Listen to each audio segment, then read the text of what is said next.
Testis, वास इफरन्स, इपिडिडायमिस, वास difference आणि युरेथ्रा.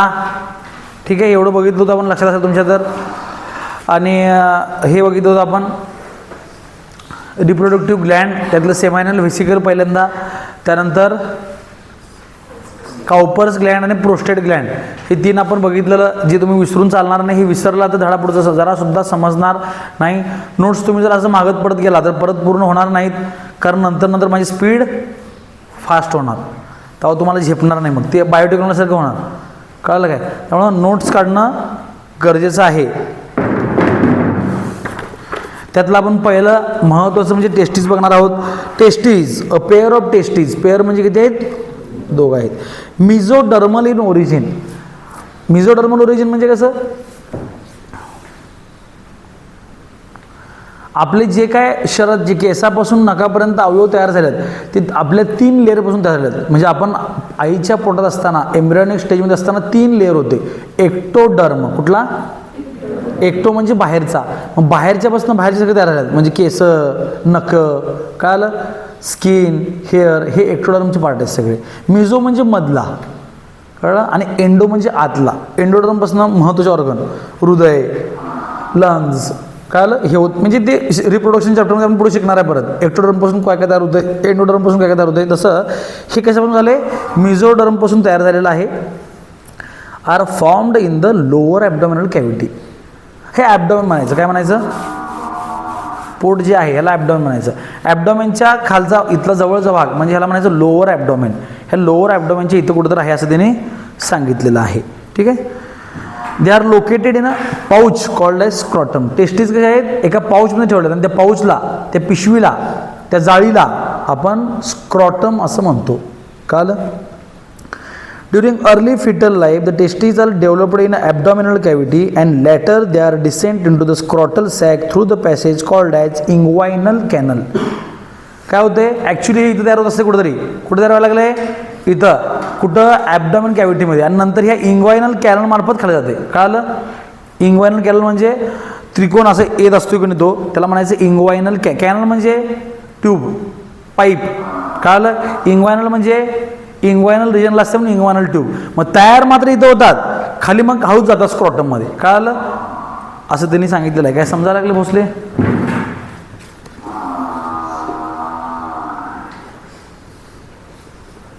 दीदीला तुझी जरा सुद्धा काळजी नाही, काय करायचं काय. तसं तर आज बाहेरच थांबा पाहिजे, खरं नको उगाच तू बिचारी. Each testes is oval in shape. Oval म्हणजे कसं? ओव्हलला काय म्हणायचं मराठीत? हां, अंडाकार असते ते. ठीक आहे. ओव्हल म्हणजे अंडाकार. 4 to 5 सेंटीमीटर लॉंग, 4 ते 5 सेंटीमीटर लॉंग आहे, 2 ते 3 सेंटीमीटर हे आहे, थिक आहे. ठीक आहे. मग आता पुढे बघत आपण histology of testes. What is histology? असं कापायचं त्याला. काय करायचं? टेस्टीजला असं स्लाइस घ्यायचा आणि मायक्रोस्कोपमध्ये बघायचं यात काय काय आहे. काय काय म्हणलं मी? काय आलं? हिस्टॉलॉजी ऑफ हेअर म्हणजे काय? हेअर कापायचा बघायचा. हिस्टॉलॉजी ऑफ पॅनक्रियाज म्हणजे काय? त्याला असं ट्रान्सफर सेक्शन घ्यायचा आणि मायक्रोस्कोपच्या खाली बघायचं ह्यात काय काय दिसायला लागले. काय आलं? मग हिस्टॉलॉजी ऑफ टेस्टीजमध्ये काय काय दिसते बघत. The testes is extremely covered by the collagenous connective tissue layer called as tunica albuginea. Tunica albuginea नावाचं त्याला कवरिंग आहे. Outer to it is incomplete peritoneal covering called as tunica vaginalis. Tunica vaginalis. ठीक आहे, चला. And inner to it called as tunica vasculosa, a thin membranous vascular layer. Fibrous tunica albuginea divide each testes into about 200 to 300 testicular lobe. Refer diagram 2.3. ठीक आहे, आपण ती बघायची diagram खालची.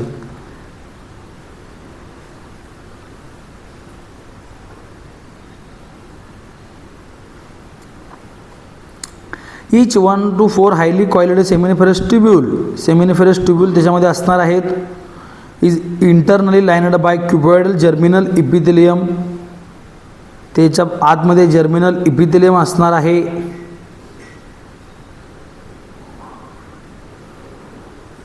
त्यात सर्टुलिस सेल असतील. बरं, तुम्हाला काही समजणार नाही, मला सांगायला लागणार आहे. हे कुठे गेलं रे?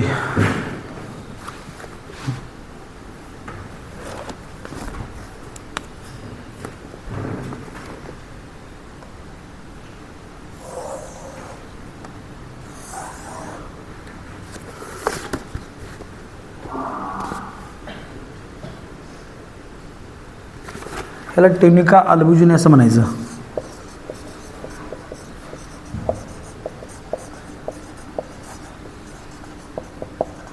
ठीक आहे. त्यानंतर या ट्युनिका अल्बुजिनीच्या आत सेमिनिफेरस ट्यूब्यूल आहेत.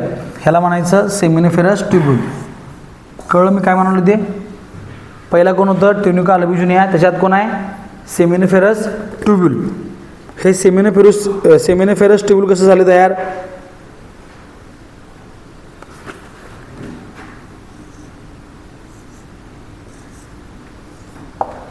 ह्याला म्हणायचं सर्टोली सेल. कुठल्या सेल?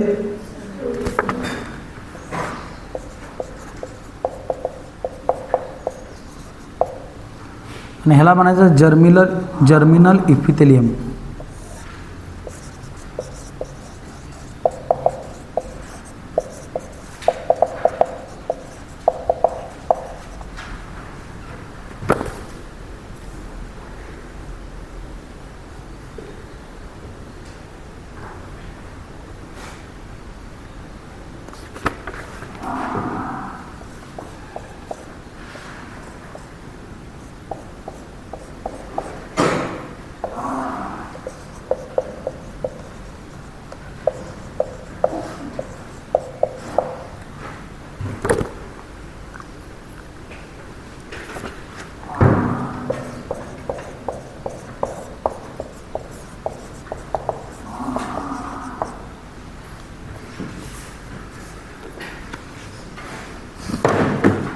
आता ह्या सगळ्यात महत्त्वाचं कोण असेल ह्या डायग्राममध्ये बघितलं आपण, तर ही करावलं कशासाठी?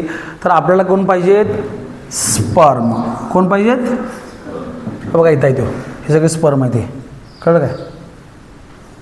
असे गुच्छ न राहिले सगळे इथं. मला म्हणायचं बंडल. Sperm bundle. कळलं? मग हे स्पर्म बंडल जे आहे हे कुठं आहे? स्पर्म बंडल उलटा होता. उलटा जागी तुम्हाला कळून जाईल. स्पर्म बंडलमध्ये स्पर्म आहे आणि स्पर्म बंडल कुठं आहे? सर्टोली सेलवर. कुठं? म्हणजे महत्त्वाचे कोण आहेत आपल्याला? आता कळलं मी काय म्हणायला लागलोय? मग सर्टोली सेल कुठं आहे तो? हा, सेमिनिफेरस ट्यूब्यूल. हे पूर्ण काय?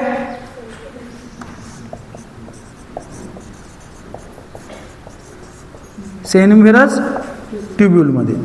आणि सेमिनिफेरस ट्यूब्यूल कशामध्ये आहेत? ह्या लेअरच्या आत ट्युनिका अल्बुजिनीच्या आत आहेत. आता समजलं जरा जरा तरी? म्हणजे हे काय आहे? ट्युनिका अल्बुजिनाचं कवरिंग आहे. ह्याच्या आत ही सर्टोली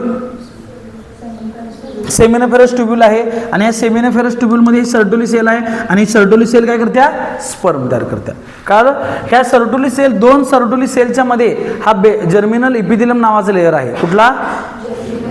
समजलं? आणि ह्या सेमिनिफेरस ट्यूब्यूलमध्ये लेडिक सेल पण आहेत. कळलं? मग हे काय असतील? ह्याला सपोर्टिंग आहेत. काय आहेत? हळू जायचं, पहिल्यांदा थोडंसं खायचं, मग नंतर थोडं, मग जास्त खायचं. कळलं? म्हणा sperm bundle, Sertoli cell, seminiferous tubule, tunica albuginea. आता कळलं काय काय ते? हळूहळू आत जायचं. बाहेरचं काय? ट्युनिका अल्बुजिनिया. आत काय आहे? Seminiferous tubule. सेमिनिफेरस ट्यूब्यूलच्या आत काय आहे? Sertoli sale. सर्टोली सेलमध्ये कोण आहे? Sperm bundle. तिथनं स्पर्म येणार आहे. एवढं तर कळालं? जरा जरा तरी भेंद्रे सांगा काय काय कळालं?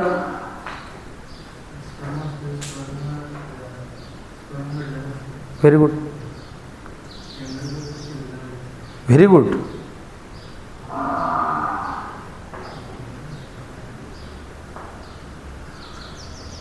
म्हणा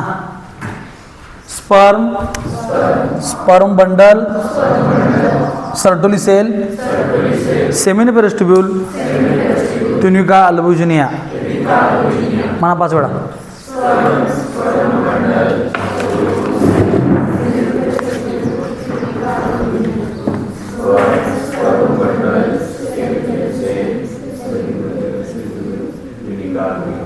समजलं जरा हां. Germinal epithelium cell undergo gametogenesis to form spermatozoa. Sertoli cell provide nourishment to the developing sperm. Various stages of spermatogenesis can be seen in the seminiferous tubule. The innermost spermatogonal cell 2n, primary spermatocyte 2n, secondary spermatocyte n, spermatid sperm. The interstitial Leydig cell lie between the seminiferous tubule. They secrete male hormone androgen or testosterone. तर सगळ्यात तुझं काय माहिती आहे काय, sperm तयार कुठं होतो, सर्टोली सेलमध्ये तयार होत नाही. कुठं तयार होतो, जर्मिनल इपिथेलियममध्ये. कुठं बघा, हा जो होता ना जर्मिनल इपिथेलियम, हा स्पर्म तयार करतो. ते लिहितो वाटलेस मी, जर्मिनल. ह्या जर्मिनल इपिथेलियमचं काम आहे काय करणं, स्पर्म तयार करणं. ह्याचं काम फक्त जन्म देणे आहे. समजलं मी काय म्हणायला लागलो ते. आणि मोठं करणं कोणाचं काम आहे, सर्टोली सेलचं. आता कळालं मी काय म्हणायला लागलोय, जन्म देणारा एक आहे. खरं हे स्पर्म फार इमॅच्युअर असतात. कसे असतात म्हणजे ते काय झालं बा, पहिल्यांदा हे इमॅच्युअर असतात. मग जो इथल्या टेस्टीजमधनं स्पर्म बाहेर पडणार आहे तो पण काही लय मॅच्युअर नसतोय. तो मॅच्युअर कुठं होतोय, इपिडिडायमिसमध्ये. काल मी सांगितलं तुम्हाला इपिडिडायमिस, लक्षात असलं तर बघा. पण जन्माला पाकच तो नाजूक असतोय. कळलं, त्याला जन्म कोण देते, जर्मिनल इपिथेलियम. मग जन्म दिला त्याला काय केलं, त्याला ते सर्टोसमधून बसवलं जाते. बस इथं निवांत बस, मोठा हो. कळलं, आणि म्हणून त्याचं तोंड आत दाखवले बघा ते, आणि टेल बाहेर दाखवले काय, त्याप्रमाणे ते. म्हणजे त्याचं नरिशमेंट होत्या. कोण नरिशमेंट करतंय, सर्टोली सेल्स. समजलं. मग नंतर तो काय करतोय, मग ते सांगितलं तुम्हाला सेमिनिफरस ट्यूब्यूलचे आता वगैरे वगैरे. आणि हे लेडिक सेल फार महत्वाचे. कुठले सेल, जे दोन सेमिनिफरस ट्यूब्यूलच्या मध्ये कोण होते म्हणा, लेडिक सेल. हे हार्मोन टेस्टेस्टेरॉन तयार करतात. आणि टेस्टेस्टेरॉन गिव्ज, काल सांगितलं आपण, secondary sexual character in a male. म्हणजे काय, बियर्ड, मुस्टाच, दाढी, मिशा, हॉर्सनेस ऑफ व्हॉइस काल शिकवलं होतं आपण, आवाज फाटतोय. ठीक आहे, development of pubic and auxiliary hair सगळं येतं. ते रांडाचे हे दाखवत तुला. What is that, testosterone. मस्ती आला काय तुला, दाखवतोच तुला. आपण म्हणतो बघा, वयात मुलं आली की ऐकत नाहीत. कोणामुळे ऐकत नाहीत, टेस्टेस्टेरॉन. कळलं.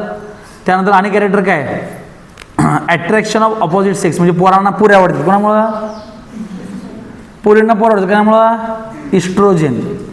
समज मी सगळं सांगतो तुम्हाला, ह्यातनं तुम्हाला कळावं. कळलं. टेस्टेस्टेरॉनला ह्या वयात आल्यानंतर दुसरं कोणाचं पटत नाही, फक्त कोणाचं पटतंय, मित्राचं. कळलं. आणि म्हणून ह्यात पोरं सगळी म्हणजे मित्र वाढत असतात. कळलं. जरा जरा का, हे कमी असलं की दाढी येणार नाही, मिशा येणार नाही, हॉर्सनेस ऑफ व्हॉइस होणार नाही. बघायला लागला आहे आमचा अनुज कोणाकोणाकडं, कोणाला काय काय नाही, ते हॉर्सनेस ऑफ व्हॉइस नाही. ठीक आहे. त्यानंतर हे सगळ्या गोष्टी सगळ्या होत असतात. कळालं श्रीहरी. हां. लेडिक सेल टेस्टेस्टेरॉन कायम लक्षात ठेवा, लेडिक सेल टेस्टेस्टेरॉन. आणि तयार करते हे, मग ही थोडी डायग्राम लक्षात ठेवायची. काय आहे, बाहेर ट्युनिका अल्बिजुनिया आहे. ट्युनिका अल्बिजुनियाच्या आतमध्ये सेमिनिफरस ट्यूब्यूल आहे. सेमिनिफरस ट्यूब्यूलच्या आत दोन जण होते. एक जर्मिनल इपिथेलियम. जर्मिनल इपिथेलियमनं तयार केलं स्पर्मला आणि पाठवलं सर्टोली सेलकडं. त्यानं तिथं काय केलं, आणि जरा मोठं केलं. समजलं मी काय म्हणून, नरिशमेंट केलं आणि पुढं पाठवलं. काय अवघड आहे, बायो फार सोपं आहे. ॲसेसरी डक्ट सांगितले त्यांनी. ॲसेसरी डक्ट कुठले कुठले आहेत बघा. The accessory duct include rete testes, vasa efferentia, epididymis, vas deferens, ejaculatory duct and urethra. All the seminiferous tubule of the testes at the posterior side of a surface form network of tubule called as rete testes.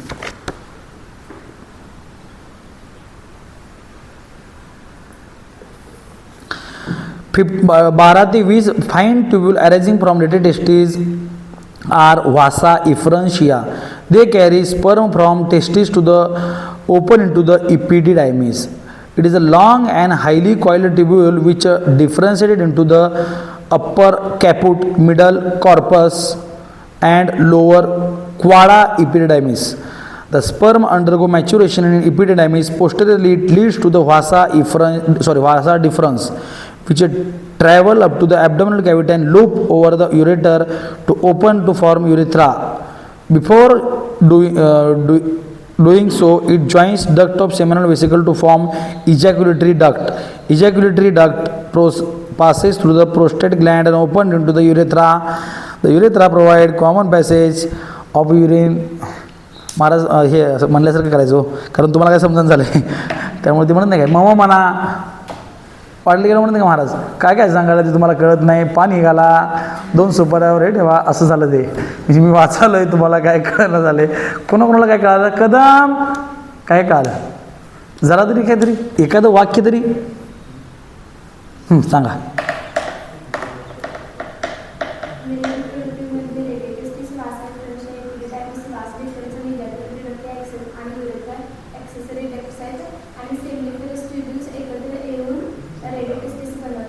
Very good very good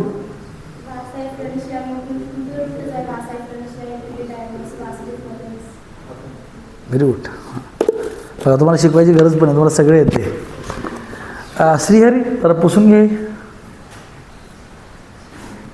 हे इपिडिडायमिस आहे इपिडिडायमिसच्या वर हे vas difference आहे ह्या vas difference पुढं काय होतंय तर इथं असलेल्या सेमिनल व्हेसिकलला एकत्र येते आणि इथून इथं जातं हे आणि इथून ही लघवीचा मार्ग आहे युरेथ्रा एवढं तर लक्षात आहे ना हां मग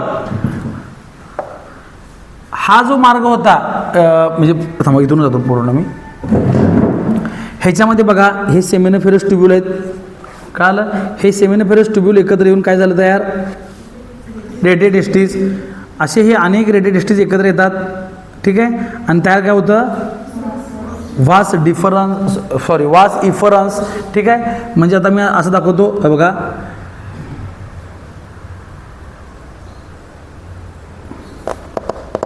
दाखवायचं कसं आहे डायग्राम ही डायग्राम ट्रान्सवर्स आहे ना ही डायग्राम कशी आहे ट्रान्सवर्स आहे आणि दाखवते ती अशी पाऊच लाईक स्ट्रक्चर दाखवली की दाखवते त्या तरी पण मी ह्यातच दाखवणार आहे कारण तुम्हाला जरा समजून जाईल ते हे असंच काढतो ॲक्च्युली एक्झॅक्ट अशी डायग्राम तुमच्या लक्षात असं काढलो मी डायग्राम एक्झॅक्ट कशा तुमच्या पुस्तकात दिलेली आहे हे सेमिनोफेरस ट्यूब्यूल एकत्र आले तयार काय झालं तुम्हाला सांगितलं मी रेटे टेस्टीज असे सगळे हे रेटे टेस्टीज आहेत रेटे टेस्टीज कारण आणि सगळे रेटे टेस्टीज येऊन एकत्र काय तयार होतंय व्हास इफरन्स कळालं मग व्हास इफरन्सच्या पुढे कोण होता हा इपिडिडायमिस टोपी त्याची ठीक आहे ह्या इपिडिडायमिसची त्याने परत 3 पार्ट सांगितलेले आहेत काय काय सांगितले सांगा मला क्वाडा कॅपूट काय तर आहे बघा ते upper part is called as caput middle corpus tail समजलं मी काय सांगितलं ते क्वाडा स्पेलिंग चुकलं काय हां असं आहे CAU हां CUA एक दिन सांग कोणतरी ठीक आहे आता परत सांगतो म्हणा सेमिनोफेरस ट्यूब्यूल रेटे टेस्टीज वास इफरन्स इपिडिडायमिस कॅपूट कॉर्पस क्वाडा समजलं इथनं पुढं वास डिफरन्स हां वास हे इफरन्स होतं हे इथं डिफरन्स आहे म्हणजे वास इफरन्स आणि वास डिफरन्स ह्याच्यामध्ये हे इपिडिडायमिस असते काल एवढं तरी एक एक गोष्ट सांगत चालू मी तुम्हाला हां आता वास डिफरन्स इथंपर्यंत म्हणायचं ह्याला आणि इथं काय होतं बघा ही सेमायनल व्हेसिकल नावाची ग्रंथी आहे ही सेमायनल व्हेसिकल आणि वास डिफरन्स एकत्र येतात आणि इथं जी मोठी पाईप तयार दिसते पुढं दोघांना एकत्र केलेली ह्याला म्हणलं इजॅक्युलेटरी डक्ट हे काल सांगितलेलं नव्हते काल मी थोडं सांगितलेलं आणि यासाठीच कमी सांगितलं की जरा तुमचं कन्फ्युजन होणे काल मी एवढंच तुम्हाला सांगितलेलं काय काय टेस्टीज इपिडिडायमिस वास डिफरन्स युरेथ्रा लक्षात आहे. आज आता जास्त चाललोय. पहिल्यांदा टेस्टीज आहे, टेस्टीजच्या आत घुसलो आपण. पहिल्यांदा टेस्टीजच्या आत कोण होतं? Seminiferous tubule. सेमिनिफेरस ट्यूब्यूल एकत्र आले रेटे टेस्टीज. रेटे टेस्टीज एकत्र आले वास इफरन्स. वास इफरन्स एकत्र आले इपिडेडायमिस. इपिडेडायमिसचे 3 पार्ट, कॅपुट, कॉर्पस, कॉडा. इपिडेडायमिस संपते वास डिफरन्स. वास डिफरन्स आणि सेमिनल वेसिकल एकत्र येत्या इजॅक्युलेटरी डक्ट. आणि इजॅक्युलेटरी डक्ट बाहेर कुठे जाते? युरेथ्रामध्ये. आता काय अवघड आहे? हां, आता म्हणा एकदा.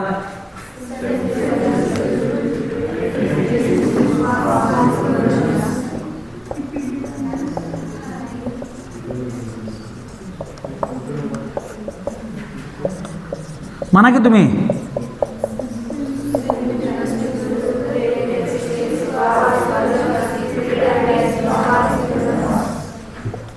Ejaculatory duct, urethra. म्हणा.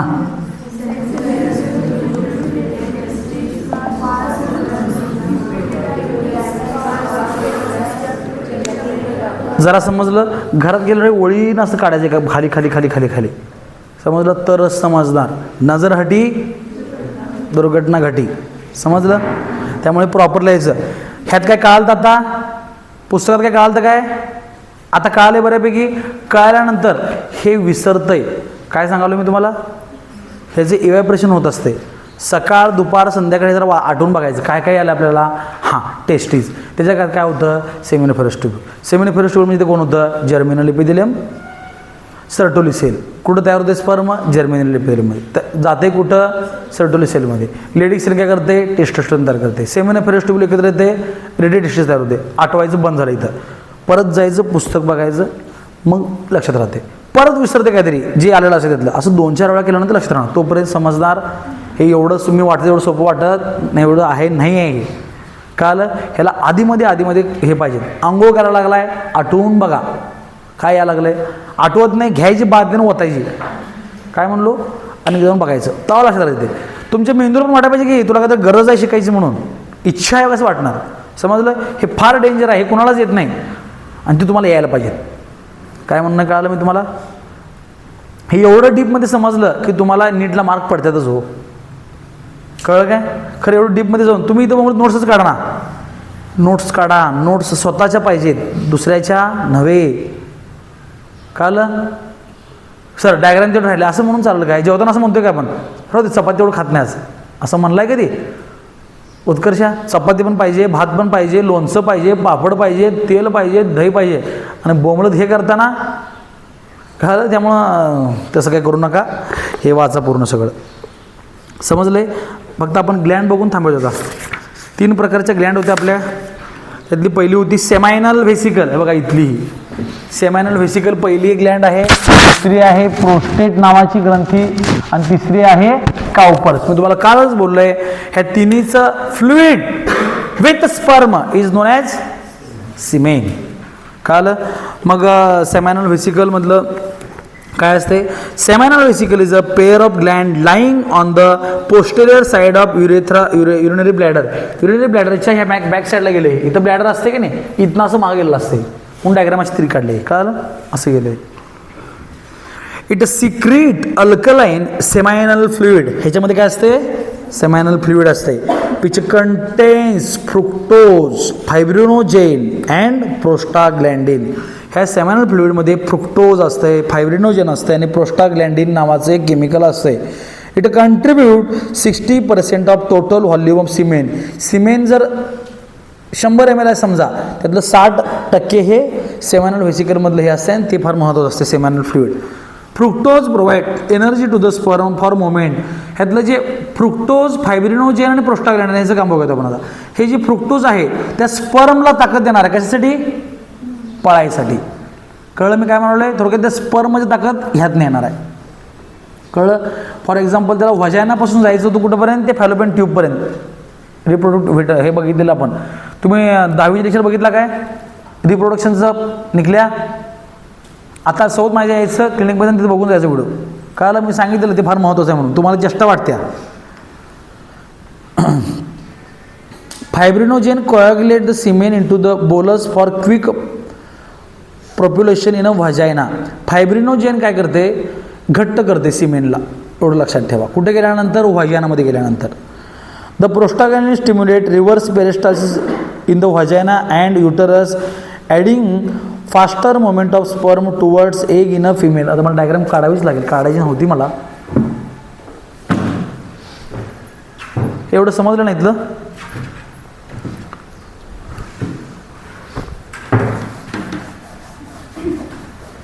हे विसरायचं नाही बरं काय. एकदा केलं परत तुम्हाला विसरायला चान्स नाही आहे, कारण आपली नीटची एक्झाम पुढच्या वर्षी अजून आपल्याला 1 वर्ष 4 महिने 16 महिने आहेत. किती महिने म्हणजे भरपूर दिवसात आपल्याला अजून. एकदा केलेलं एवढं दिवस आपल्याला लक्षात का ठेवायचं आहे, कारण प्रत्येक पेपर लिहायचं होय. चाचणीला लिहायचं आहे, सामाईला लिहायचं आहे, फायनलला लिहायचं आहे, नीटला लिहायचं आहे, सीडला लिहायचं आहे. म्हणजे एकदा अभ्यास केल्यावर आपण किती पेपर देणार याच्यावर, आणि मध्ये मध्ये महिन्याला लिहायचंच पेपर. आणि एकदा अभ्यास केला की 10-12 पेपर होणार आहेत. मग करा ना एकदा. काय म्हणलो मी, कळालं. आत्ता नाही केला नंतर शेवटी तर करायला लागणार झक मारत, त्यापेक्षा आत्ताच करा. ठीक आहे. हे बघा युटरस, ठीक आहे. हे होतं फॅलोपियन ट्यूब, हे फिमरी, हे ओव्हरी. समजलं. मी तुम्हाला सांगितलेलं हा फॉलिकल असतो एक. हा फॉलिकल हळूहळू असा मोठा होतोय, आणि ह्या फॉलिकलमध्ये असलेला ओम आहे, हा ओम बाहेर पडतोय. साधारण पिरियडच्या 13व्या दिवशी ते 14व्या दिवशी हा ओम बाहेर पडतोय. हा येऊन इथं थांबतोय. कळलं. हा येऊन थांबल्यानंतर जर कप्युलेशन सेक्शुअल कॉन्टॅक्ट झाला असेल तर हा स्पर्म पळत इथंपर्यंत जातोय. ह्या इथं एकत्र येतोय. इथं बाळ तयार होण्याची पहिली प्रोसेस झायगोट तयार होत्या. हे सांगितलं तुम्हाला मी, माहिती आहे ना. मग आता मी तुम्हाला काय करतो, 3 गोष्टीचं महत्त्व सांगतो. फ्रुक्टोज, फायब्रिनोजेन आणि प्रोस्टाग्लॅंडिन. हे बघा, हा स्पर्म इथं आला म्हणजे सिमेन इथं पडलं. कळलं. हे सिमेन आहे, ह्या सिमेनच्या आत हा स्पर्म आहे, असं लक्षात ठेवा आपण. ओके. मग हा इथं पडल्या कोॲग्युलेशन करायचं काम, म्हणजे त्याला घट्ट करायचं काम कोणाचं आहे, फायब्रिनोजेनचं. कोणाचं. ही डायग्राम अशीच काढायची, तिन्ही फंक्शन काढायसाठी. फायब्रिनोजेन आता इथं पडला. आता काय व्हायला पाहिजे, हा स्पर्म इथून तिथपर्यंत पोचायला पाहिजेत. कळलं. हे पोचण्यासाठी त्याच्यामध्ये ताकद पाहिजेत, एनर्जी पाहिजेत. ही एनर्जी देण्याचं काम कोण देणार, फ्रुक्टोज. समजलं. आणि आता ह्याला एनर्जी आहे, हा स्पर्म पुढे पळायला लागलाय. खरं मी जर याला मागणं ढकललो तर हा काय होईल, आणि फास्ट जाईल. म्हणजे हे जर युटरस कॉन्टॅक्ट झालं तर काय होणार, स्पर्मला आणि ताकद मिळणार. आणि युटरस कॉन्ट्रॅक्शन,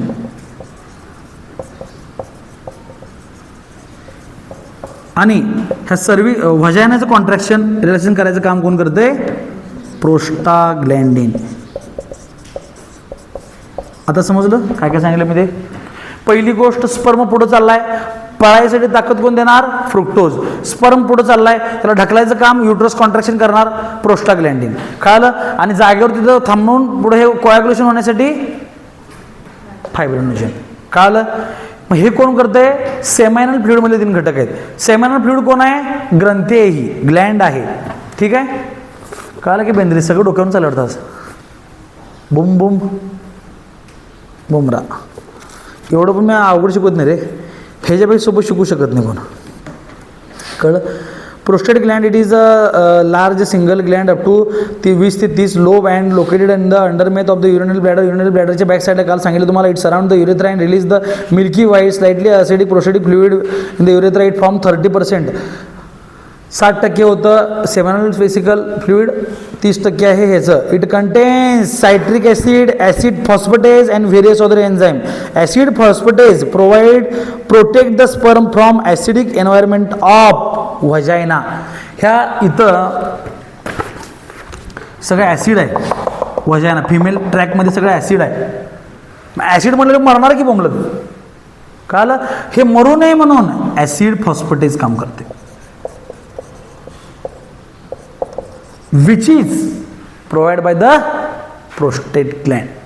कळलं मी काय सांगायला लागलो ते. व्हाजायना ॲसिडिक आहे ना, तिथं ॲसिड आहे सगळं देवानं भरलेलं. काय ॲसिड ठेवलं देवानं, फिमेल लघवीला खाली बसल्यावर इन्फेक्शन खालचं वर जाऊ नये ह्यासाठी ॲसिड ठेवले. काय काय म्हणलो मी, कळलं काय. मग ते प्रोटेक्शन काम आहे, मग चांगलं काम आहे. मग चांगलं काम करताना तर खरं आपल्याला स्पर्म पण आज सोडायचा आहे. स्पर्म खरं या जाळात मरून जाईल, मरू नये म्हणून देवानं काय केलंय, ते सिमेनमध्ये हा घटक ठेवलाय. कुठला, ॲसिड फॉस्फेटेज तो काय करतोय, त्याचं रक्षण करतोय. समजलं मी काय म्हणालो ते? Very interesting.